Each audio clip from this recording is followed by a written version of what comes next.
Hey guys, Matt Hauber here with Stealth EV. I'm over here at AEM EV. We have this absolutely beautiful 1949 Mercury Coupe. This is a customer's build. Let's take a little tour around the car and we'll show you what we got going on.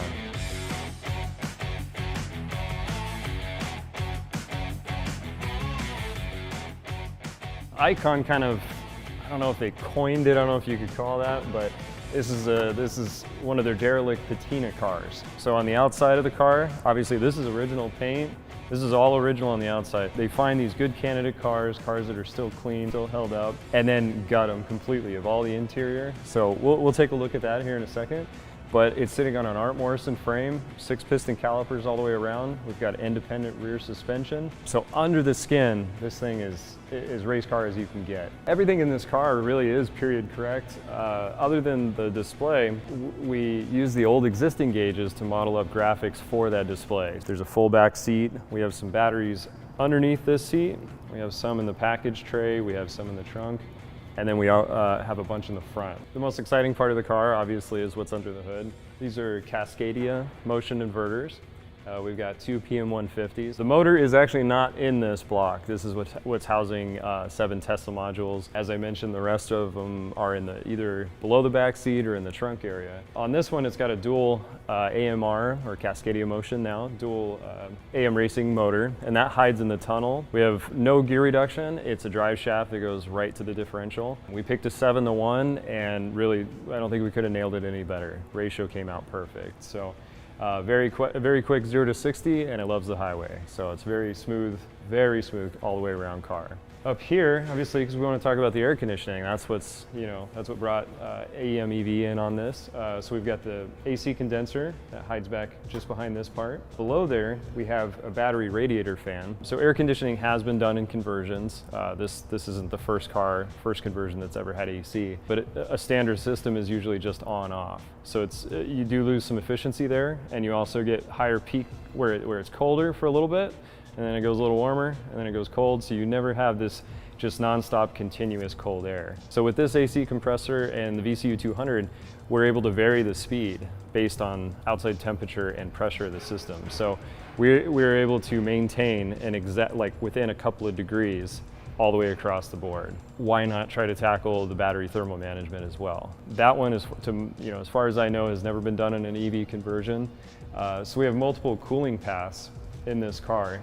We have a bypass cooling loop, which if all the batteries are okay and everything's running fine, it's just continuing coolant running through all the batteries to make sure all the cells are at the same temperature. If it's a little hot, then it runs through the battery radiator that we talked about under here. And then we also have that third level now where if the batteries are getting too hot where the radiator can't keep up, now the AC compressor's coming in and it's going to a heat exchanger as well. For the most part, battery cooling on this car is almost identical to what a Tesla is doing. On the cold side, if we get down below 40, 50 degrees Fahrenheit, now we have a coolant loop where the cooling for the batteries is diverted through to the heating element side, and then now we can also heat the batteries as well. So we're trying to keep them right in that 70, 80 degrees all the time. And with that, that's what makes Tesla batteries last so long. This isn't going to be a garage queen. This guy does want to drive this car. He wants to get out and enjoy it.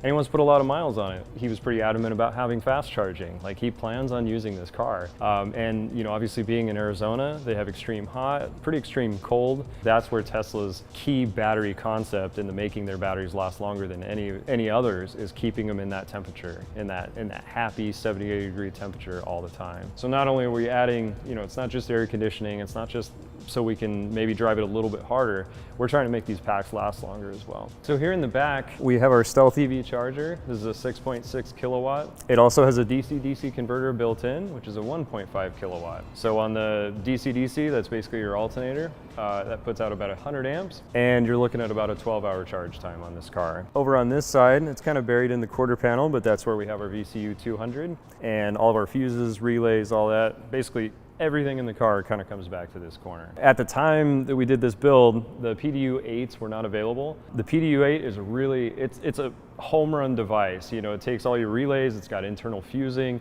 It'll give you a code if there's a problem. So if there's a short and it cuts off, it's not just scanning for fuses. You're actually able to see a code that says this is faulted out. Had we had that available to us at the time of the build, this would have been a lot less of a mess. On future builds, this will be a lot cleaner. Kind of skimmed over fast charging, but I think we should really kind of go over that. It is important. In this vehicle, let's say you drove for 200 miles on a single charge.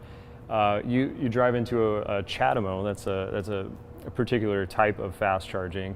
You can drive into a charge station, and let's say you go and have dinner, you come back out to your car, and now you're at least 90% better on your state of charge. So you're ready to hit the road again. For at-home charging, that kind of goes back to our onboard charger that we discussed in the back. That can allow you to charge on as simple as like a 110 volt outlet. So real simple, everybody's got one of those, right? So you can plug anywhere with that one.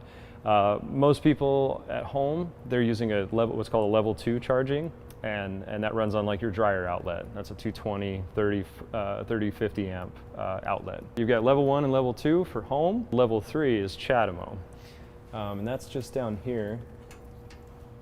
So as you pop that open, eventually I'd say, over the next couple of years, we're gonna be moving on to what's called SAE, which is another type of fast charging and standard home charging. Without having air conditioning and the heat exchanger chiller to cool those batteries down, we won't be able to run full tilt on fast charging. So with this particular system, now we will be able to. So we can run full tilt 60 to 100 kilowatt on CHAdeMO fast charging with this car, and we will not overheat the batteries. To give you an example, if you ran these batteries without a heat exchanger chiller, running AC or anything like that, standard radiator and a fan, the batteries will get warm even just at home on level 2 charging. So to go to this fast charging, this next step, if you're wanting to do it right and you don't want to cook your batteries, you really do need to go down the path of actually supporting it with full thermal management on the batteries. The AEM VCU system obviously gives us the full flexibility to do basically whatever we want. Basically the way we build cars is they need to be as close to OEM as possible.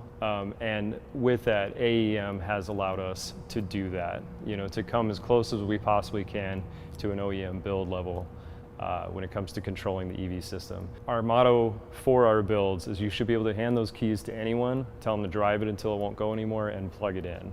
And that's what we have here. The amount of hours that we've poured into this and the amount of time that AEM has put into this as well, it all kind of leads up to this, right here when you're sitting behind the wheel. This is what matters the most, because this is where the customer is going to be sitting. He's not going to see what's under the hood all the time. This is what he's going to see here. So it needs to be as simple as I mentioned.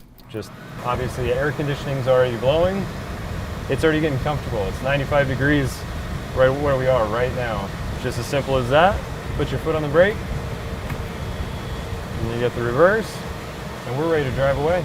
All right, guys, well, I think that pretty much wraps things up for us. Again, special thanks to AEM EV, obviously showing a lot more in the future. You can find us at stealthev.com, all of our social media stuff. You can find YouTube, you can find that at stealthev as well. I'm Matt Hauber, and thanks again for checking us out. Take care.